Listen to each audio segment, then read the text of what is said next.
It was Christmas Eve, roughly 10 years ago, and I was spending it alone in my childhood home. My parents had gone to visit my ailing grandmother a few states away, and due to a last-minute flight cancellation, I'd been stranded.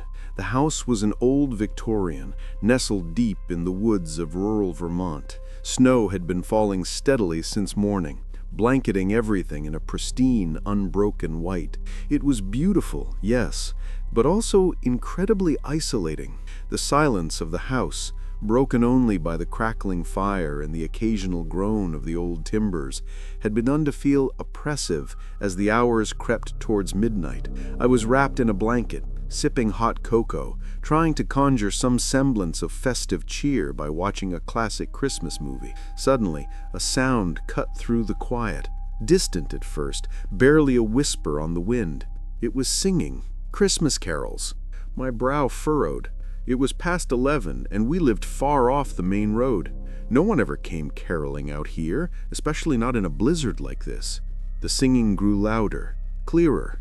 It wasn't a group, but a single voice, a man's voice, deep and resonant, yet oddly flat, emotionless. It was singing Silent Night, but there was nothing silent or holy about the way he sang it. It felt wrong, like a mockery.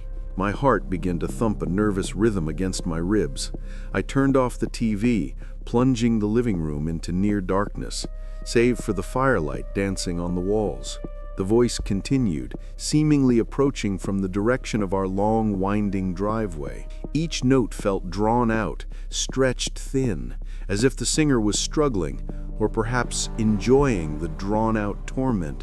My breath hitched in my throat when I realized the lyrics were slightly altered, small personal details woven into the traditional words that could only apply to me. He sang about the lonely girl by the fire, about the quiet house, full of fear. I froze, my blood turning to ice. How could he know I was alone? How could he know these details? Panic began to set in. I stumbled backwards away from the large bay window that overlooked the front yard. I knew I should call the police, but my hands were shaking too much to even consider reaching for my phone. Then the singing stopped, abruptly. The sudden silence was 1,000 times worse than the eerie carol. It pressed down on me, heavy and suffocating. I strained my ears, hearing only the wind outside and the frantic pounding of my own heart. A soft tap, tap, tap started at the front door. Gentle at first, almost polite. Then it grew insistent, firmer, like someone testing the strength of the wood. I pressed myself against the wall, eyes wide, breath shallow. I knew, with a horrifying certainty, that I couldn't open that door. I couldn't even look. Whoever or whatever was out there, it wasn't human, not truly. The tapping ceased, replaced by a low, guttural humming that seemed to vibrate through the very foundations of the old house. It was a wordless, mournful sound, filled with a malevolent hunger. I clamped my hands over my mouth, terrified of making even the slightest noise. I remained there, huddled in the dark, listening to the hum, which eventually faded, receding into the swirling snow from which it came. The sun finally broke through the clouds hours later, casting a pale, weak light on the snow-covered world. I didn't move until I saw it. Shivering, I crept to the front door, peered through the peehole. Nothing. Cautiously, I opened the door. The snow on the porch was undisturbed, a fresh, unbroken blanket. There were no footprints, no evidence that anyone had been there at all. Yet the memory of that voice, those personalized lyrics, and that chilling hum remain etched into my soul. I've never celebrated Christmas Eve alone since, and the sound of carols at night still sends a cold spike of fear through my chest. Some festive melodies are best left unsung.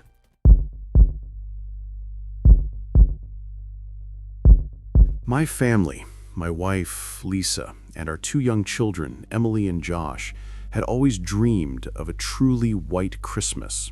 So 2 years ago, we rented a picturesque cabin deep in the Canadian Rockies.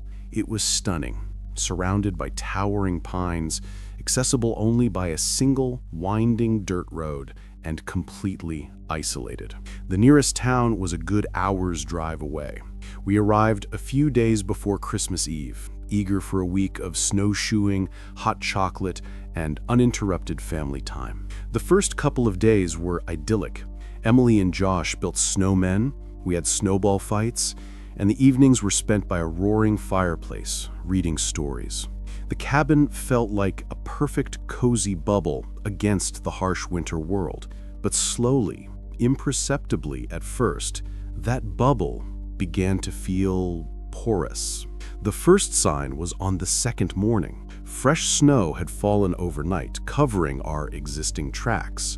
But when Lisa went out to get firewood, she noticed a set of footprints leading from the edge of the tree line directly to the back porch, then turning around and disappearing back into the woods. They weren't ours, and they were much larger than any animal track we'd ever seen. We shrugged it off, attributing it to a curious hiker or a lost hunter. The isolation was part of the charm after all. Later that day, Josh's bright red sled, which we'd left propped against the cabin wall, was found lying face down in a snowdrift a good 20 feet away. No wind could have done that. A shiver ran down my spine, but I tried to rationalize it. Kids are clumsy. Maybe one of us knocked it without thinking. Lisa, though, looked worried. That night, I woke to a faint scratching sound coming from downstairs. It was rhythmic, persistent, like nails dragging across wood. I nudged Lisa awake, but she just mumbled and went back to sleep. I lay there, listening for what felt like an eternity. The scratching stopped, replaced by a soft thud, then silence. I told myself it was just the house settling, or a branch against the window, but I knew it wasn't. Christmas Eve arrived, and the unsettling incidents continued. A small ceramic reindeer ornament, a cherished family heirloom, was found shattered on the living room floor. No one remembered touching it. Emily's favorite stuffed bear, which had been on her bed, was discovered on the kitchen counter, its glass eyes staring blankly at the ceiling. The cabin, which had felt so secure, now felt observed. That evening, after the children were asleep, Lisa and I were talking by the fire, trying to shake off the growing unease. Suddenly, we heard a distinct creak from upstairs, followed by the faint sound of footsteps. My blood ran cold.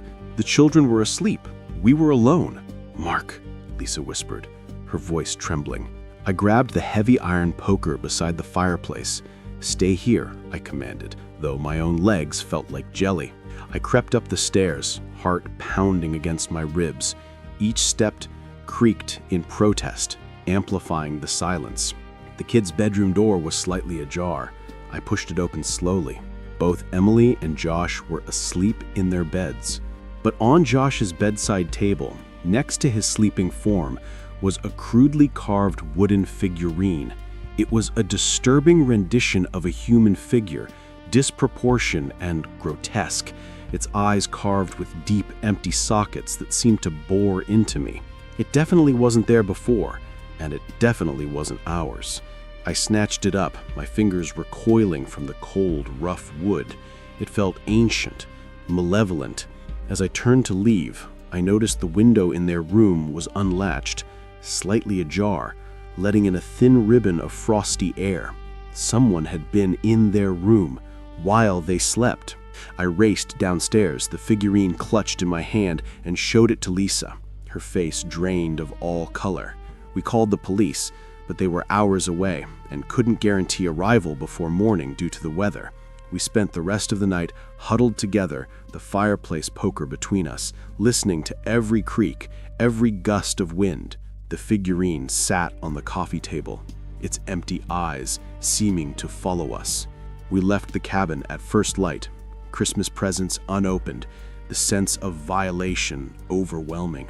The police eventually arrived and found no signs of forced entry, no clear footprints that hadn't been erased by fresh snow.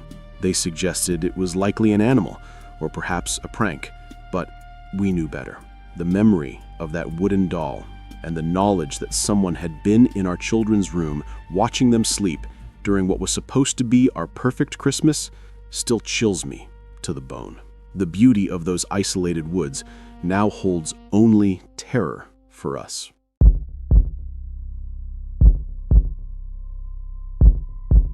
My name is Eric, and this happened about 3 years ago in northern New Hampshire. I work construction during the summer, but in the winter, I attach a plow to my pickup truck and clear driveways for extra cash. It's usually pretty peaceful work, just me, a podcast, and the snow. It was December 23rd, 2 days before Christmas. We had just gotten slammed with a massive nor'easter that dropped about 2 feet of snow in 12 hours. My phone was blowing up with clients needing to be dug out. Around 2 a.m., I got a call from a number I didn't recognize. Usually I don't answer those, but money is money. The guy on the other end sounded old, his voice crackling like he had bad reception. He gave me an address way out in the sticks, about 10 miles off the main highway, and said he'd pay double if I came right now because his wife had a medical appointment in the morning. I agreed. I drove out there, the roads getting narrower and darker the further I went. The trees hung low, heavy with snow, creating this claustrophobic white tunnel. When I finally reached the house, it was dark. No porch lights, no Christmas lights. Just a small, single-story cabin sitting in a clearing. I put the truck in four-wheel drive and dropped the plow blade. I did the first pass, pushing a mountain of snow off to the right. I backed up, the reverse beeper echoing in the dead silence of the woods. I did a second pass. That's when I saw it. In the pile of snow I had just pushed aside, something was sticking out. It looked like a boot. I slammed on the brakes. My heart dropped into my stomach. I thought maybe a drunk person had passed out in the driveway and got buried, and I had just hit them with the plow. I grabbed my heavy flashlight and jumped out of the truck. The engine was still rumbling, and the headlights cut through the falling snow. I ran over to the snowbank and dug frantically. I pulled on the boot. It came loose easily. It was empty. Just an old rubber work boot. I let out a sigh of relief, but then I shined my light further down the driveway. About 20 feet away, standing right at the edge of the tree line where my headlights faded into darkness, was a person. They were wearing a white painter's suit, not winter gear, a thin, paper-white painter suit. They were almost invisible against the snow. "Hey!" I yelled, trying to sound tough. "You almost got hit!" The person didn't move. They just stood there facing me. The hood was up and they were wearing a white mask. Not a scary Halloween mask, but a plain white plastic face shell. A feeling of pure dread washed over me. It was 2:30 a.m., 10 degrees outside, and this guy was standing in a paper suit in the woods. I turned back to my truck. As I grabbed the door handle, I heard a sound that made my blood run cold. Crunch, crunch, crunch. Fast footsteps on snow. I spun around with the flashlight. The figure was sprinting at me. He was completely silent, no screaming, no heavy breathing, just the sound of boots sprinting on ice.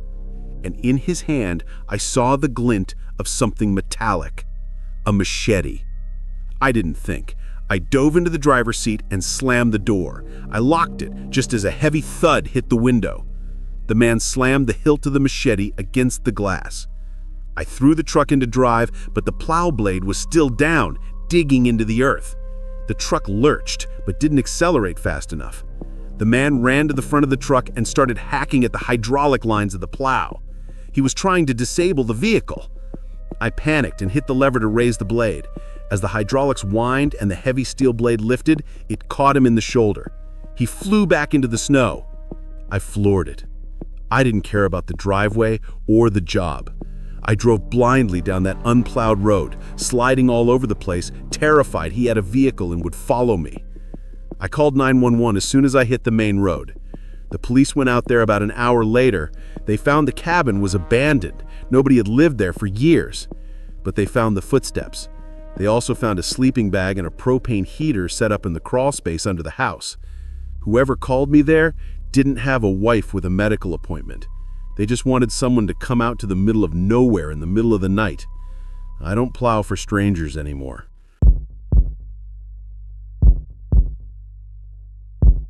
This happened last year.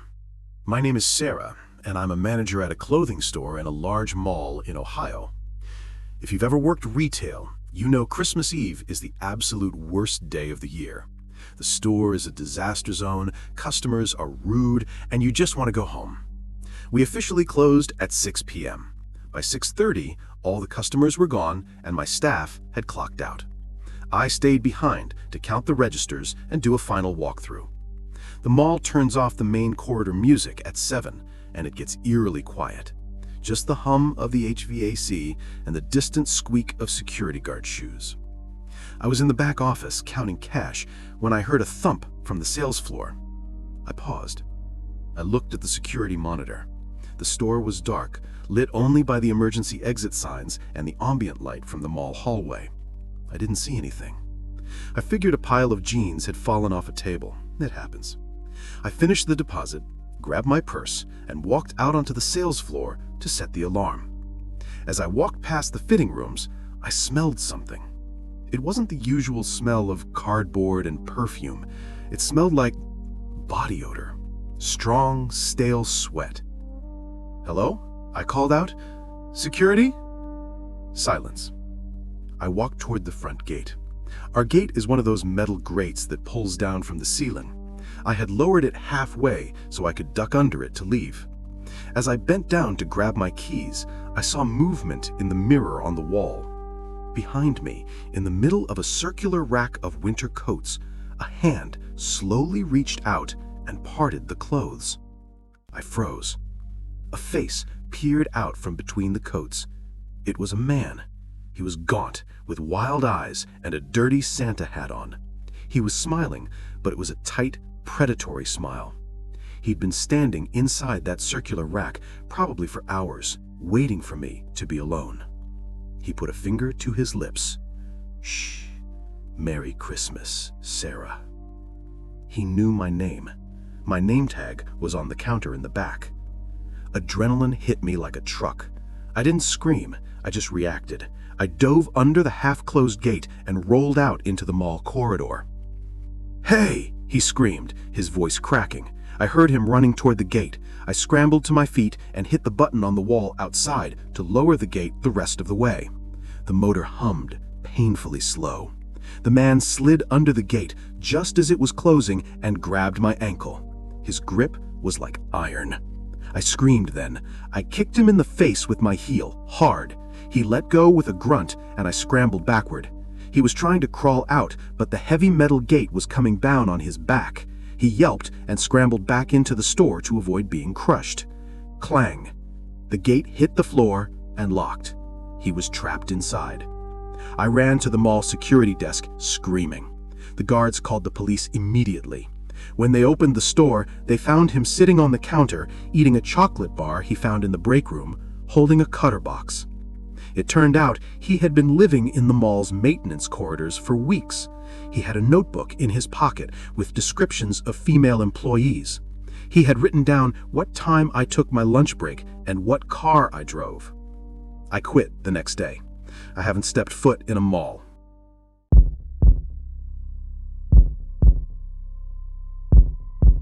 Every Christmas morning in our family, my mom insists on a strict ritual.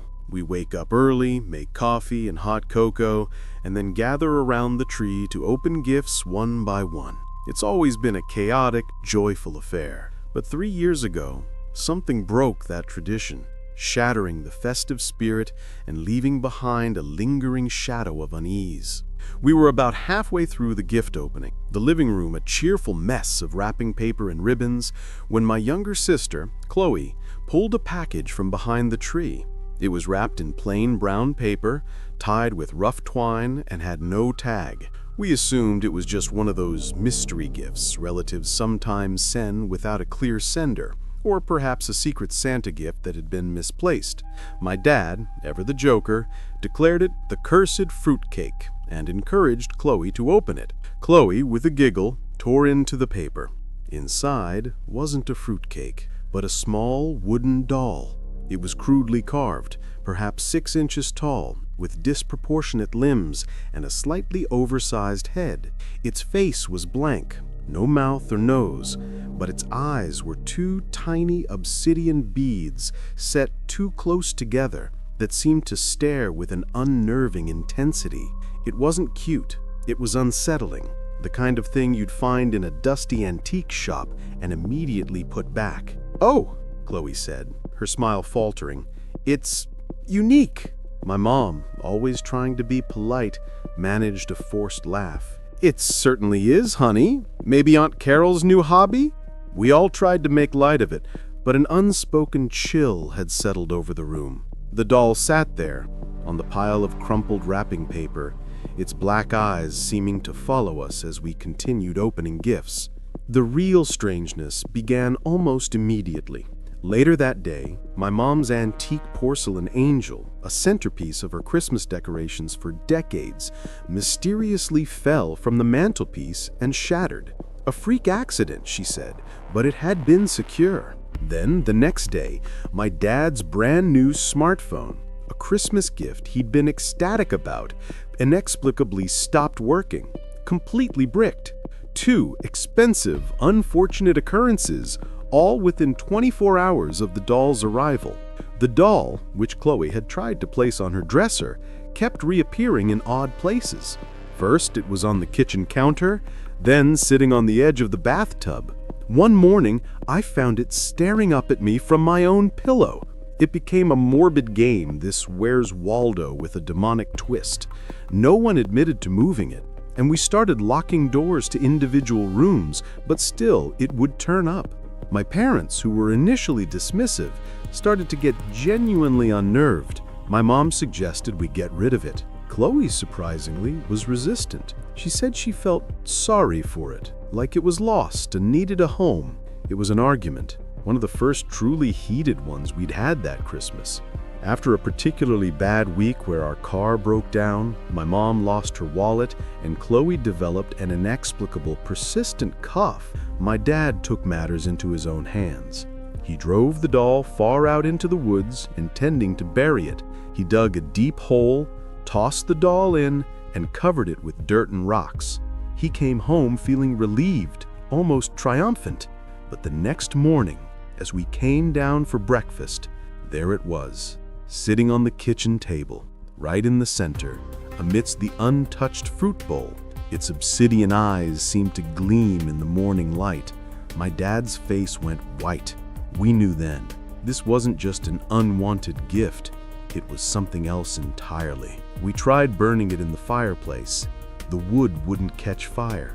We tried throwing it into the river behind our house. The next day, it was sitting on the front porch, dripping wet, but otherwise unharmed. It felt like we were trapped in a cruel joke, a never-ending cycle of dread. Chloe's cough worsened, and she started having terrible nightmares. My mom became withdrawn, jumpy at every shadow. My dad, usually so robust, seemed to age 10 years in a month. The doll brought a miasma of misfortune and fear into our once happy home. Eventually, we consulted an old family friend, a woman who had a reputation for understanding things beyond our ken. She took one look at the doll, her face paling. She explained that it was a grief doll, a vessel for a tortured spirit, often used in old folk magic, and once it imprinted on a family, it was nearly impossible to remove without specialized, dangerous rituals. She advised us to contain it, to keep it locked away in a consecrated space, and never, ever let it out. We encased the doll in a heavy lead box, which was then sealed within a wooden chest, and that chest was buried in a specially prepared spot in the deepest part of our backyard, a spot she blessed with salt and herbs. The incidents slowly stopped. Chloe's cough disappeared. My parents regained their composure, but the memory of that Christmas and the chilling presence of the unwanted gift remains. Every year, when Christmas approaches, I still glance nervously at the spot in the backyard, wondering if the lead box is truly holding its terrifying secret.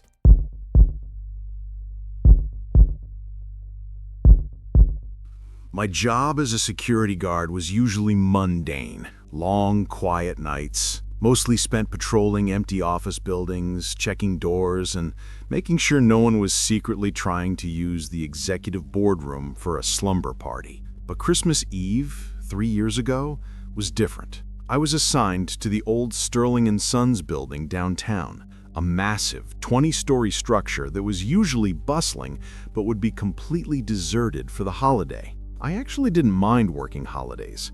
The extra pay was nice, and there was a strange peace in the complete emptiness of such a large place. The city outside was aglow with festive lights, a beautiful contrast to the dim, utilitarian lighting of the building's interior. As midnight approached, I began my rounds, starting from the ground floor and working my way up. The building was old, and like all old buildings, it had its quirks. The occasional creak, the groan of the heating system, the flicker of fluorescent lights. I was used to it, but as I ascended to the higher floors, the usual quirks began to morph into something else. On the 12th floor, the lights in the main hallway began to flicker erratically, not just a quick blink, but a sustained, almost rhythmic on and off, like a macabre strobe light. I checked the circuit breaker, but everything seemed fine. Then, on the 15th floor, I heard it, a faint, almost imperceptible sob. It sounded like a woman crying. I stopped dead, listening intently. Nothing, just the hum of the ventilation. I shook my head, blaming my tired ears. It was Christmas Eve. My mind was probably playing tricks. As I continued my patrol on the 16th floor, I distinctly caught a glimpse of movement in my peripheral vision, just as I passed a bank of reflective glass windows. A dark shape, humanoid, quickly darting out of view. I spun around, my flashlight beam cutting through the shadows. Nothing, only my own reflection, looking pale and nervous. The feeling of being watched intensified, raising goosebumps on my arms. I was due to check the 21st floor, the very top, which housed the executive suites. This floor always had an oppressive atmosphere, a lingering sadness.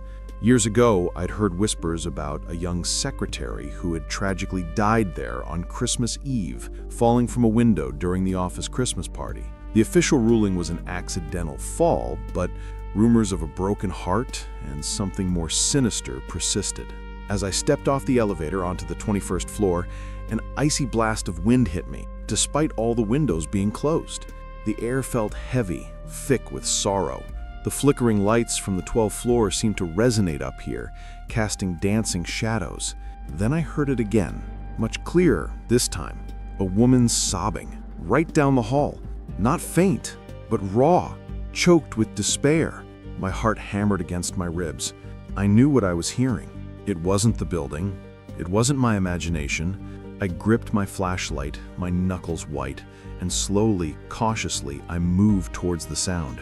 The sobbing led me to the last office at the end of the hall, the one directly facing the street, the one from which the secretary was said to have fallen. The door was slightly ajar. I pushed it open, my flashlight beam slicing through the darkness. The office was empty, furniture covered in white sheets, but standing by the large bay window, her back to me, was a figure, a woman, dressed in a simple dark dress, her shoulders shaking with silent sobs. Her hair was long, dark, and seemed to ripple in an unseen breeze. "Hello?" I managed to croak, my voice barely a whisper. Are you all right?" The figure slowly turned. I gasped, stumbling backward, nearly dropping my flashlight. She had no face. Not truly. Her features were indistinct, blurred as if seen through frosted glass. Yet her empty eye sockets seemed to bore into me with an unimaginable sorrow and pain. A chilling moan, filled with an ancient, unbearable grief, emanated from her, seeming to resonate in the very bones of the building. I didn't wait. I spun on my heel and ran, bolting down the hallway, not caring about protocol or dignity. I slammed the emergency stairwell door open and flew down flight after flight of stairs, not stopping until I burst out onto the ground floor, gasping for air, my chest burning. I punched out, ignoring the alarm that chirped mockingly as I left. I never went back to that building, not even to collect my last paycheck. I quit my job that night. The image of that faceless, weeping woman seared into my mind. Some places hold on to their secrets and their sorrows, long after the living had moved on. And some spirits, especially on Christmas Eve, just want to be remembered. I hope that poor secretary finally finds peace, because the memory of her haunts me still, especially when the city lights twinkle on a cold, quiet night.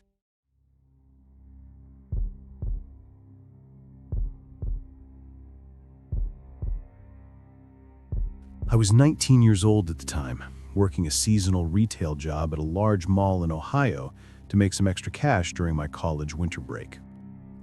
It was Christmas Eve, and the mall had officially closed at 6 p.m. The chaos of last-minute shoppers had finally died down, and the silence that falls over a massive shopping complex after hours is genuinely unsettling. The festive pop music cuts out, the fountains turn off, and the air conditioning hums like a low growl. I clocked out around 6:45 p.m. after tidying up the display tables. My manager let me out the back employee exit, which led directly to the lower-level parking garage. It was freezing, probably 10 degrees outside, and the concrete structure amplified the cold. Because it was Christmas Eve, the garage was practically empty, save for a few employee cars scattered in the distance. As I walked toward my Honda Civic, I noticed a van parked diagonally across two spaces, about 3 rows behind my car.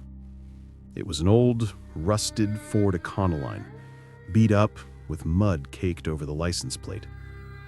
The engine was idling, puffing gray exhaust into the frigid air. I didn't think much of it until I unlocked my car door. As soon as my interior light clicked on, the van's headlights flashed on. High beams, blindingly bright. I froze for a second, shielding my eyes. I got in, locked my door immediately, and started the engine. I glanced in my rearview mirror.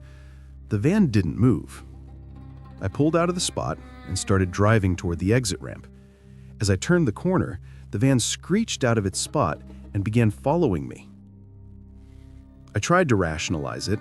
We're both just leaving the mall. It's the only exit. But as I merged onto the highway, the van stayed right on my bumper.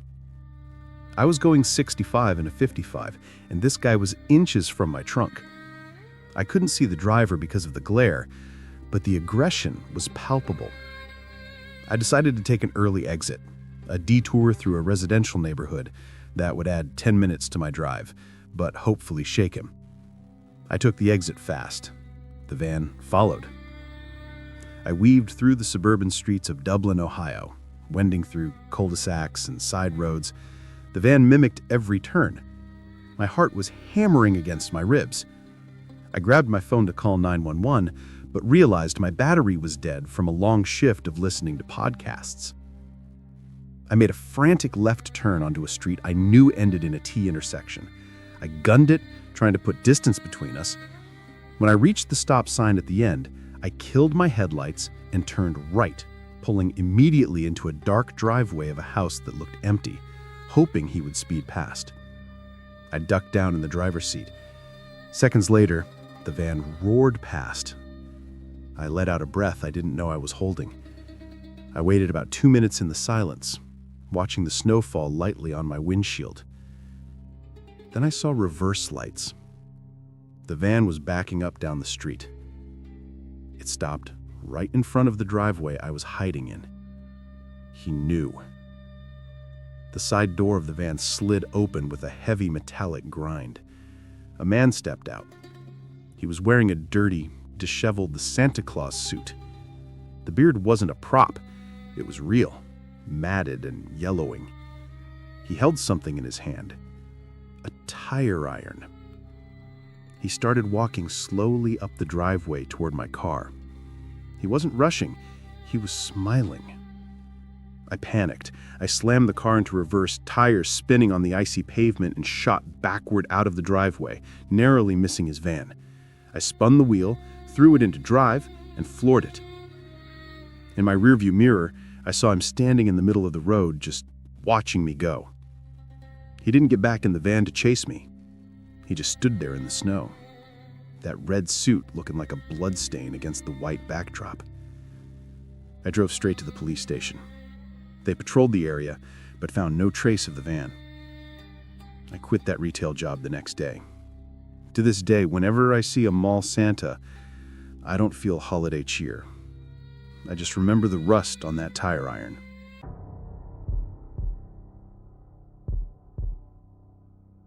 My parents had always wanted to do a white Christmas. We're from Florida, so the idea of being snowed in with hot cocoa and a fireplace was like a dream to us. In 2021, my dad finally booked this massive A-frame cabin in Vermont for the week of Christmas. It was me, my younger brother, my parents, and our golden retriever Buster. We arrived on the 23rd. The place was beautiful. Huge vaulted ceilings, a wraparound deck, and miles of woods surrounding us. The nearest neighbor was at least 2 miles down the mountain road. The first night was great, but things got weird on Christmas Eve morning. I woke up and went to the kitchen to get some water. I noticed the basement door, which was in the hallway, was slightly ajar. I distinctly remembered my dad locking it the night before, because he said the basement was unfinished and creepy and didn't want Buster running down there. I closed it, locked it, and didn't think much of it. Later that day, we were all in the living room opening one early present each. Buster was lying by the fire, but suddenly he stood up. His hackles raised, and he stared intently at the floor vent near the wall. He let out this low, vibrating growl that I'd never heard him make before. "What is it, boy?" my dad asked, laughing it off. "Probably a squirrel under the house?" Buster wouldn't stop. He walked over to the vent and started scratching at it frantically. My dad eventually dragged him away and put him in the laundry room so we could finish our movie. That night, Christmas Eve, I slept in the loft bedroom. It overlooked the living room. Around 2 a.m., I woke up to the sound of footsteps. Not the creaking of the house settling, actual heavy footsteps. I peeked over the railing. The living room was dark, illuminated only by the dying embers of the fireplace and the twinkling lights of the Christmas tree. I saw a figure standing by the tree. At first, I thought it was my dad putting out the Santa gifts, but the person was too short for my dad and too thin. They were wearing dark clothing that looked tattered. I watched, paralyzed, as this person didn't place gifts under the tree. They were taking them. They picked up my mom's wrapped box, shook it, and then tucked it under their arm. Then they did something that made my blood run cold. They walked over to the center of the room, looked directly up at the loft where I was hiding, and waved. They knew I was there. I scrambled back from the railing, heart pounding so hard I thought I'd pass out. I heard the footsteps move quickly, not toward the front door, but toward the hallway, the basement door. I heard the lock click, the door open, and then slam shut. I screamed for my parents. My dad came running out with a baseball bat. I told him everything. He didn't believe me at first until he saw the missing gifts. He tried the basement door. It was locked from the inside. We called the police, but due to the snow in the remote location, it took them 40 minutes to arrive. In that time, we huddled in the car with the heater running, watching the house. When the officers searched the basement, they found a small, hidden crawl space behind the furnace. There was a sleeping bag, a pile of candy wrappers, and a stack of our Christmas presents that had been carefully unwrapped. But the person was gone. They found a small hatch that led out under the back deck. The snow showed fresh footprints leading deep into the woods. The scariest part wasn't the theft. It was what they found in the sleeping bag. A Polaroid photo of us, my family, unloading the car when we arrived. Whoever it was had been watching us from the moment we got there, living beneath our feet, waiting for us to go to sleep.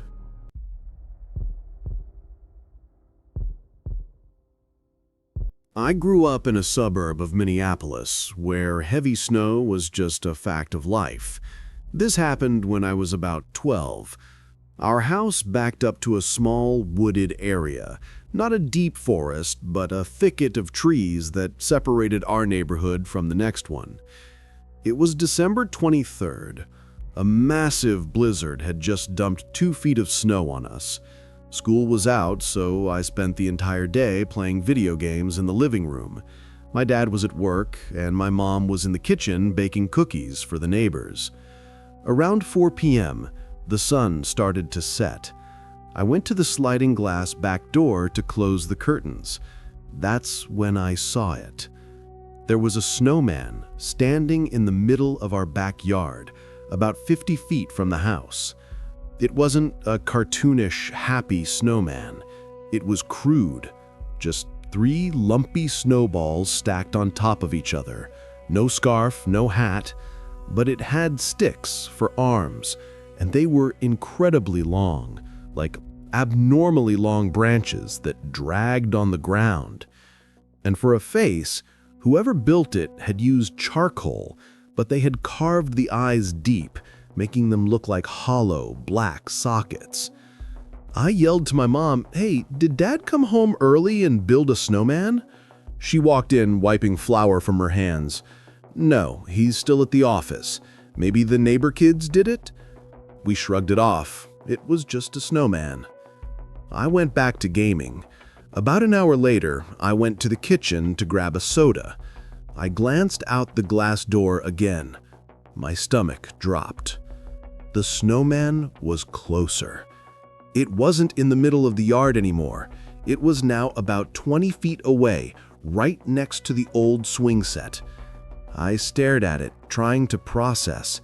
Did the wind blow it? No, snowmen don't slide. "Mom!" I called out, my voice cracking.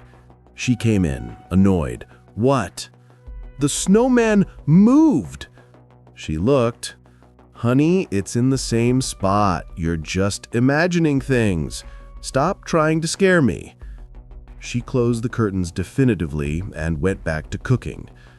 I couldn't shake the feeling. I turned off the living room lights so I could see out without a reflection. I sat on the couch, staring at the gap in the curtains. It was pitch black outside now. The backyard motion sensor light wasn't triggered, so I could only see vague shapes. Then, the motion light flicked on. The snowman was on the patio, right against the glass. I screamed. It wasn't a snowman. The snow was cracking and falling off of it. Underneath the white powder was a person in a gray thermal suit. They had packed snow onto themselves to blend in. The stick arms were actually holding something, a long tool, maybe a pry bar. As I screamed, the person realized the gig was up.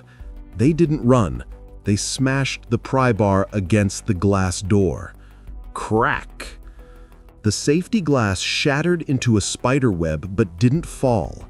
My mom came running in, saw the figure, and grabbed me, dragging me toward the front door. "Get in the car, go!" We scrambled out the front door just as we heard the back glass completely give way and shatter onto the kitchen floor. We locked ourselves in the car and honked the horn until the neighbors came out. The police found wet footprints all over the kitchen and living room. The intruder had entered, taken my dad's laptop and wallet from the counter, and vanished out the front door before the cops arrived. They never caught the guy, but the police theory was that he used the snowman disguise to inch closer to houses to check if people were home or looking, hiding in plain sight. Every Christmas, when I see a snowman in someone's yard, I have to look away. I can't handle staring at them for too long.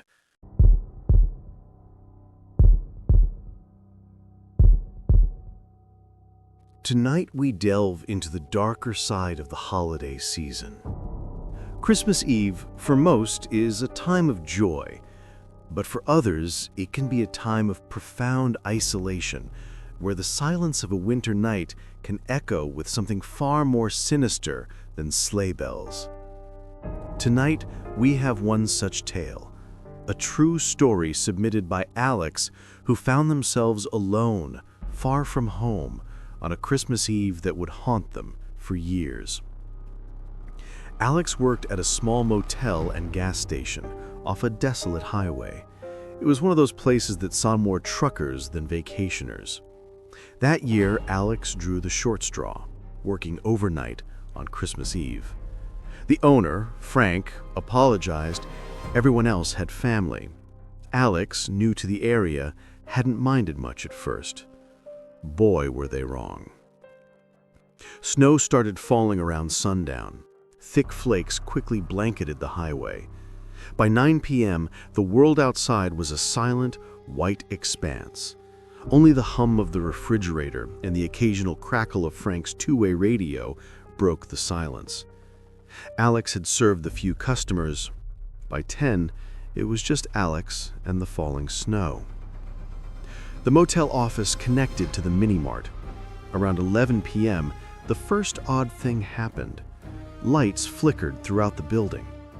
Alex shrugged, assuming old wiring or snow. The generator seemed fine. Returning to the mini-mart, Alex poured coffee. The bell above the door chimed. No one was there. Alex peered through the frosted glass. Nothing in the snowy parking lot. The distinct jingle now felt horribly out of place. Goosebumps pricked Alex's arms. Probably just the wind, they muttered, but the door was shut, no strong gust. Alex tried to focus on their book, but an unsettling feeling had settled. Every creak, every gust made them jump. Then muffled footsteps seemed to come from the motel hallway leading to the guest rooms. Alex froze. The motel was supposed to be empty. Frank confirmed it. No cars. The footsteps stopped outside the hallway door, then moved on, slowly. Alex grabbed the heavy iron poker. Clutching it, heart pounding, they crept to the door, straining to hear. Silence. Just the refrigerator's hum. Alex slowly pushed the door open, peering into the dark corridor. Nothing. But a chill, colder than the winter air, enveloped them. Just as Alex retreated, a low guttural growl echoed from the far end of the hallway, near room number 7. Not human, not quite animal. It vibrated through the floorboards. Alex slammed the door shut, locking it with a trembling hand, stumbling back behind the counter, poker still clutched. They stared wide-eyed, convinced something was on the other side. The rest of the night was a blur of terror. Alex stayed glued to the mini-mart, never venturing near the hallway. Frank's cell went straight to voicemail. The radio crackled static. Shadows seemed to shift. They swore they saw a dark shape pressed against the frosty gas station window, fleetingly, before it vanished. Light stayed on full blast, a desperate attempt to ward off the darkness. Sun finally peeked over the horizon. Frank arrived shortly after 6 a.m., his truck crunching through snow. He found Alex pale, shivering, refusing to leave the mini-mart. Alex recounted the night's events in a rush. Frank, usually skeptical, listened grimly. When Alex mentioned the growl from room 7, Frank's eyes widened. He said nothing, just walked down the hallway, key in hand, and unlocked room 7. The door swung open to reveal an empty room. Then Frank pointed to the window. It was slightly ajar, despite sub-zero temperatures, and the snow on the sill inside was disturbed.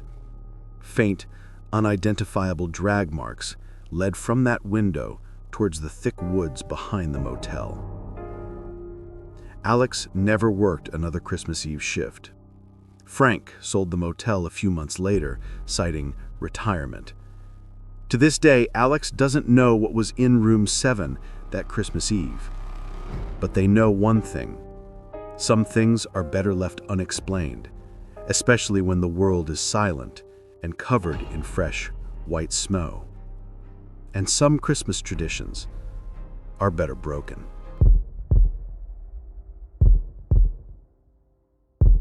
The first story comes to us from a viewer named Sarah, who recounted a Christmas Eve tradition that took a turn for the truly horrifying. Sarah lived in a small, close-knit town nestled in the foothills, where snow fell reliably every December. Her family had a cherished ritual.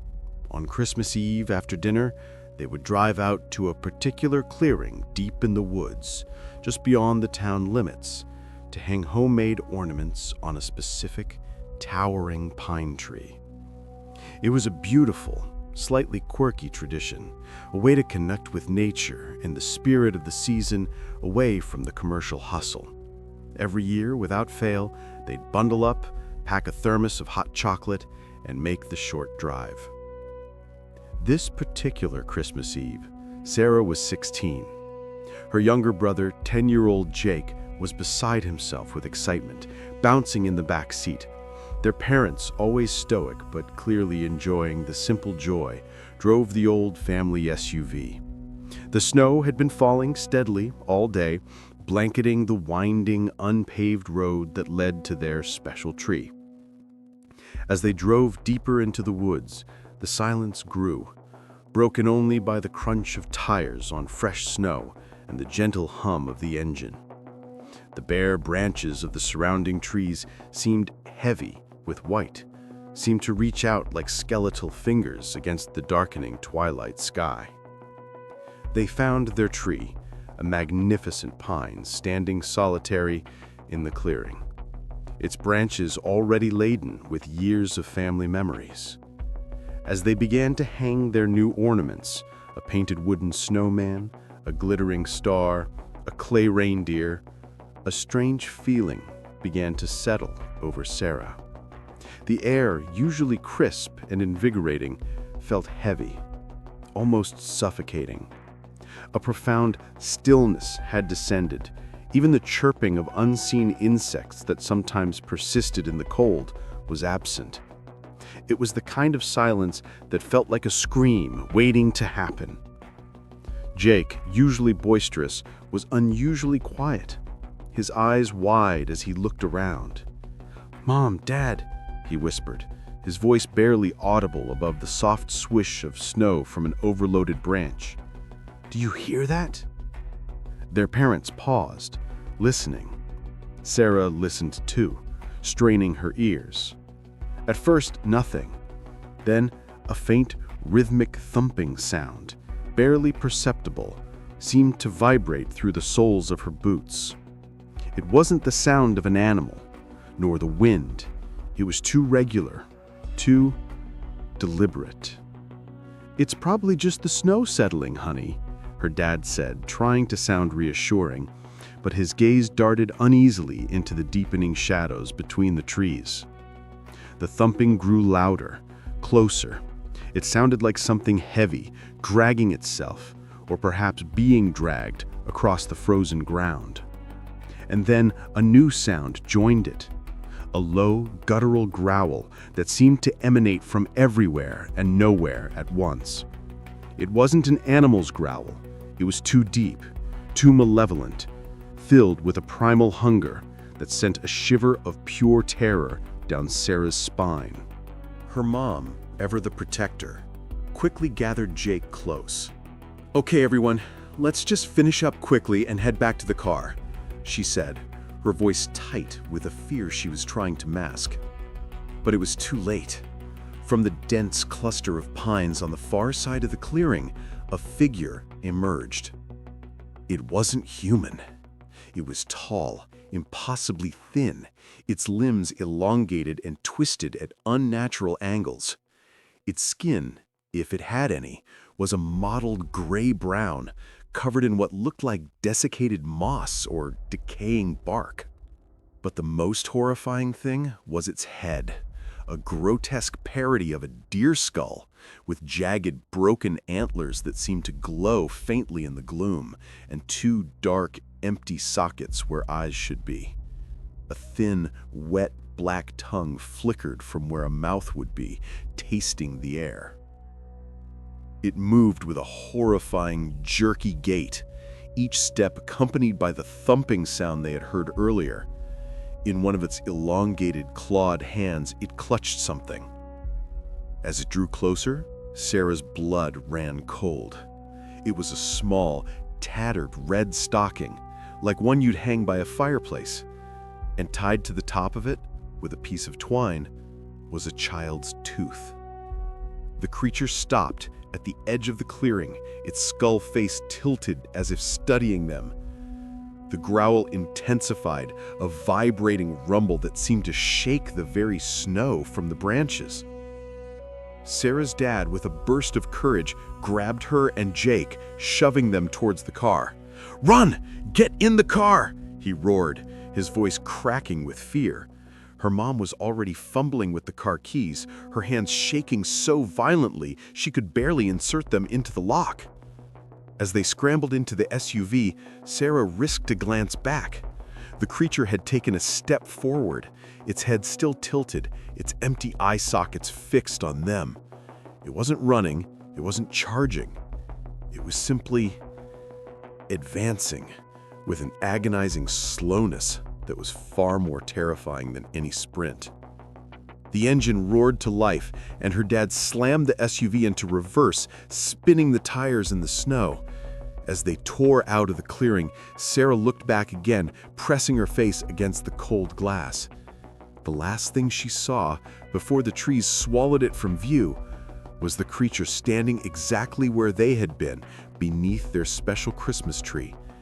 It raised the tattered red stocking, holding it up as if in a grotesque toast, and the low growl echoed through the silent, snow-filled woods. They never went back to that clearing. To this day, the sight of a lone pine tree against a winter sky, or the scent of fir, brings back the icy dread of that Christmas Eve, a reminder that some holiday traditions are better left undisturbed.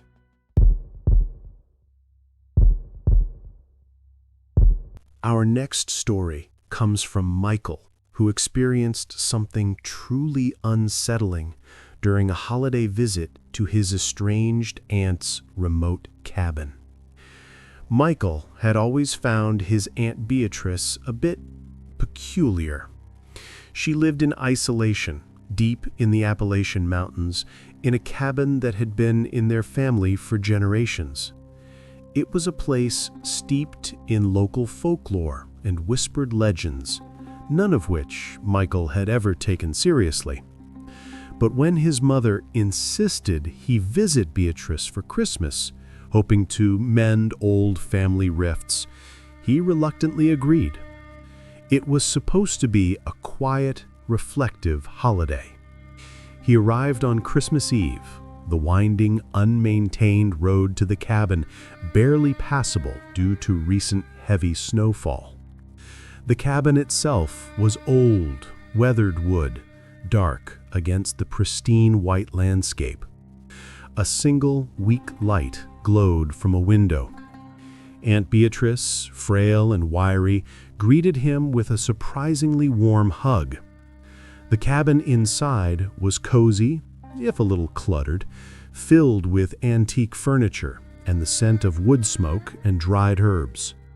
They ate a simple dinner, exchanged polite conversation, and then Michael retired to the guest room, a small space with a creaky bed and a window overlooking the snow-covered forest. He awoke sometime in the dead of night, not to a sound, but to a profound sense of cold.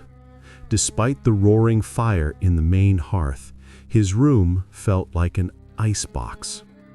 He shivered, pulling the thick quilt tighter. Then he heard it, a soft, rhythmic scratching coming from directly outside his window. It wasn't like an animal, not a branch. It was too deliberate, too persistent, like fingernails, long and sharp, dragging across the window pane. Michael sat bolt upright, his heart pounding. He told himself it was just a branch, heavy with snow, brushing against the glass. But the scratching sound was accompanied by something else, a faint, almost imperceptible clicking, like bones rubbing together. He held his breath, straining to listen.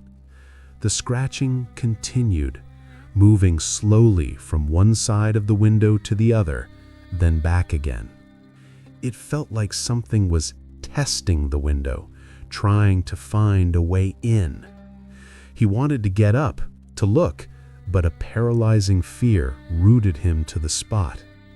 He remembered his mother's old warnings about the forest folk and the things that wander on cold nights, tales he'd always dismissed as superstitious nonsense.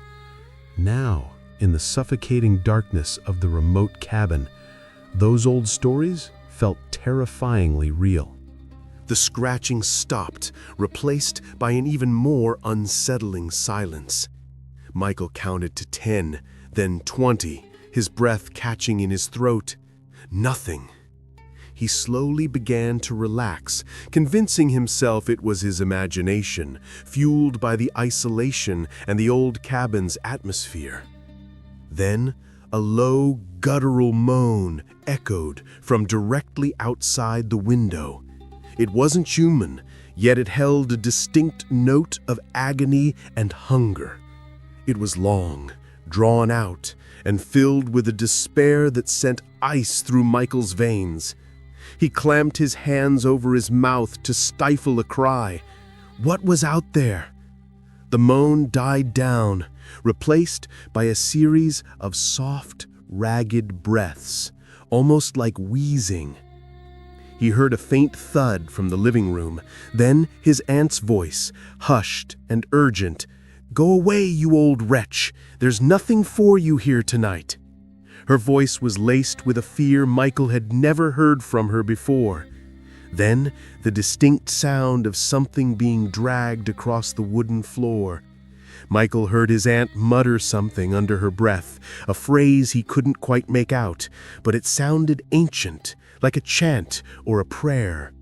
He heard the metallic clang of a shovel hitting stone, then the rhythmic thud, thud, thud of earth being moved. Panic seized him. What was his aunt doing? What was she burying in the middle of Christmas night? He crept out of bed, careful not to make a sound on the creaky floorboards.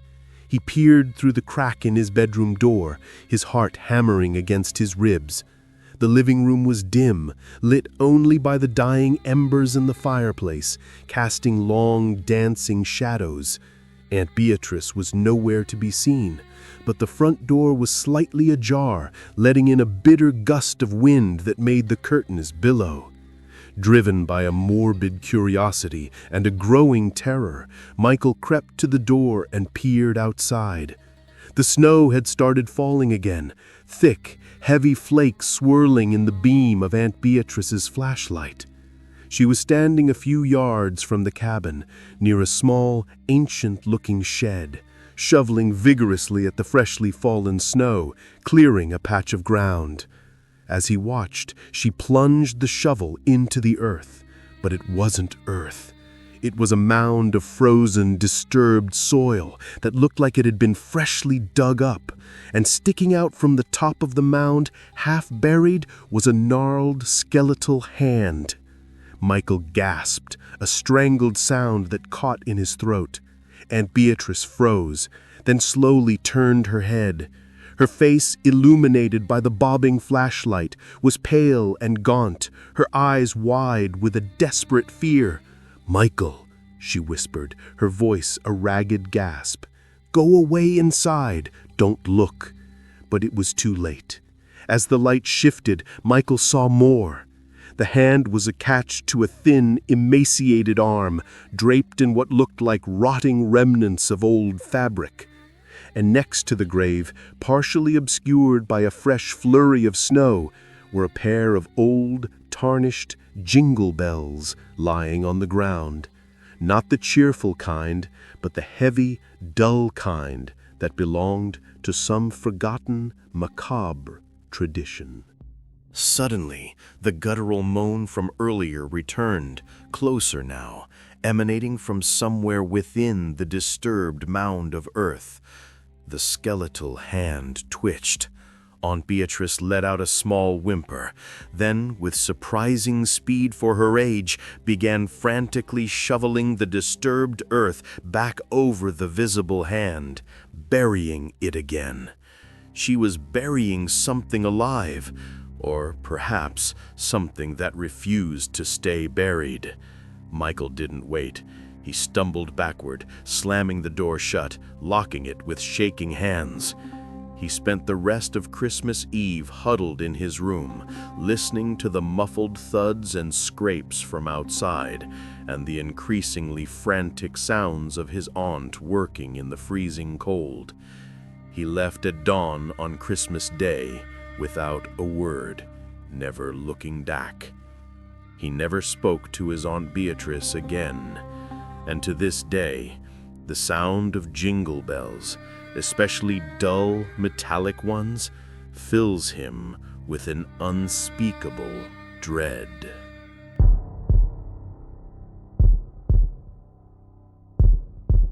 Our final story comes from Emily, who shared a chilling memory from her childhood Christmas.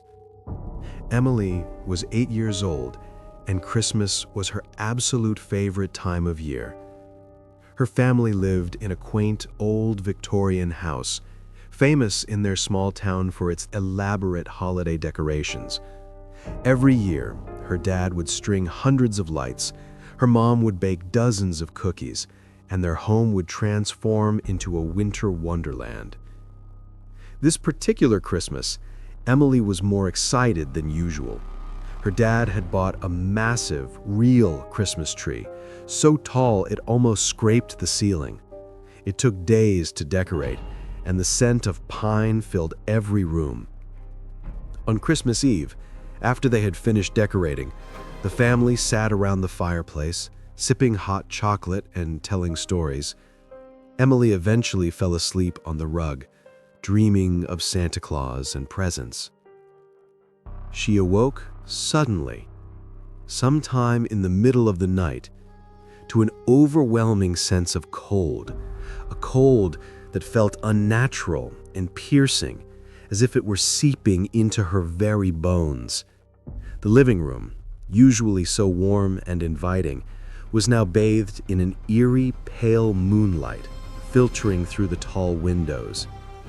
The Christmas tree, with its twinkling lights, was the only source of cheer in the otherwise unsettling silence. Then she saw it. Standing perfectly still, directly in front of their beautifully decorated Christmas tree, was a figure. It was tall and slender, draped in what looked like an old, dark cloak. Its head was bowed, obscuring its face, but Emily could sense its presence, a heavy, suffocating weight in the room. Her first thought was that it was her dad, checking on the tree, but something about its posture, its stillness, felt wrong. Her dad always made noise, always hummed a little tune. She watched, transfixed by a mixture of curiosity and a growing fear. The figure didn't move for what felt like an eternity. Then, slowly, almost imperceptibly, it raised its head. Emily's breath hitched in her throat. Where a face should have been, there was only a featureless, smooth, pale expanse. No eyes, no nose, no mouth. Just an expanse of stark white, like polished bone or ancient marble. It was utterly devoid of human features, yet it exuded an undeniable, sinister sentience. As it raised its head, its arms, which had been hidden beneath the cloak, slowly extended. Its hands were long, delicate, and skeletal, with fingers that seemed to stretch and writhe like pale worms. And from each of these fingers, something dangled. Tiny, almost invisible strands, like spider silk, each connected to one of the ornaments on the Christmas tree.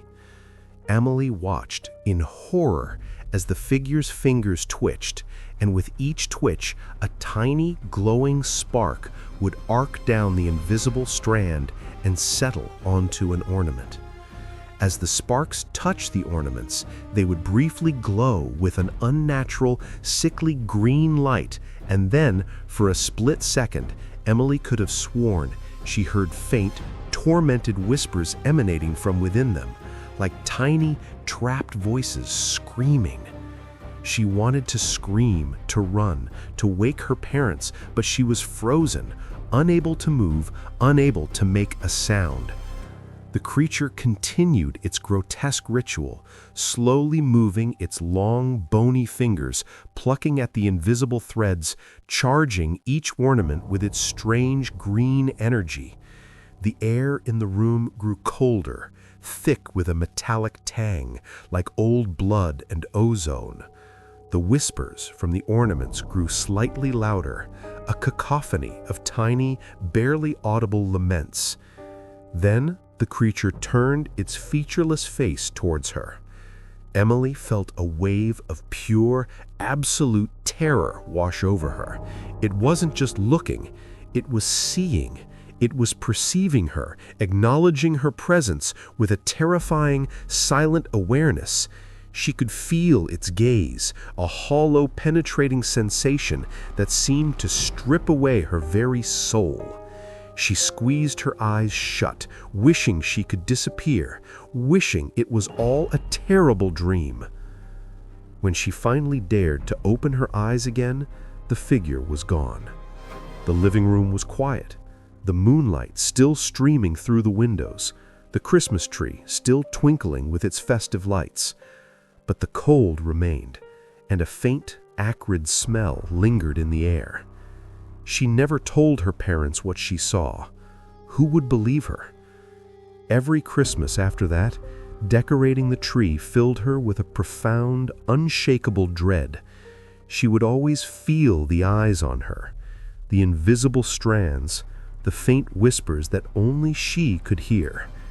And sometimes, late on Christmas Eve when the house was silent and dark, she would catch the faint, sickly green glow from a randomly selected ornament, a silent, chilling reminder that something unholy visited her home every year, not to bring gifts, but to collect something far more precious.